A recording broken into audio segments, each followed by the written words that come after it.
ગુજરાતની અંદર સૌથી મોટી સમસ્યા એ છે કે ગ્રામ પંચાયતમાં તલાટી મંત્રીથી લઈ મુખ્યમંત્રી સુધી કોઈ જનતાની વાત સાંભળવા તૈયાર નથી. બધા જ લોકો બોસ બની ગયા છે, બોસ દાદા બની ગયા છે બધા. તમે જેવા એમની પાસે કંઈ પણ કામ લઈને જાઓ, કંપનીનું કામ લઈને જાઓ કે પ્રદૂષણનું કે ટાઉન પ્લાનિંગનું કે મહાનગરપાલિકાનું કે ગામડા ભેળવવાનું કે કંઈ પણ, તો સામે બેઠેલો માણસ તમારી વાત બિલકુલ નહીં સાંભળે, તમને અડધૂત કરે, અપમાનિત કરે, ધક્કા ખવડાવે.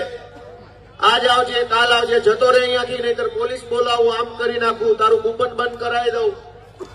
ધાક ધમકી મારે, અપમાનિત કરે, ધક્કા ખવડાવે, પણ આપણી વાત સાંભળે નહીં. આ ગુજરાતની સૌથી મોટી સમસ્યા છે. મારી વાત સાચી છે કે ખોટી? કોઈ આપણું સાંભળવા તૈયાર નથી. અને આમ આદમી પાર્ટી ગુજરાતમાં આટલી બધી સફળ કેમ થઈ?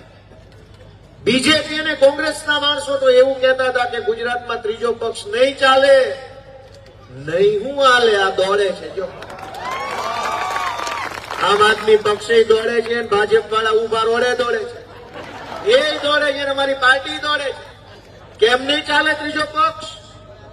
ગુજરાતના ગામડાના માણસની વેદના જે સાંભળશે, ગુજરાતના આદિવાસીઓની પીડા જે પક્ષ સાંભળશે, ગુજરાતના એક એક માણસનો અવાજ જે સાંભળશે, એ પક્ષ ચાલશે, ચાલશે અને ચાલશે. કેમ કે આ સાંભળવા વાળી પાર્ટી છે, જનતાની વાત સાંભળે છે. 11 ગામના આગેવાન આવ્યા તો એને સાંભળ્યા, આ કાકા આવ્યા તો એને સાંભળ્યા.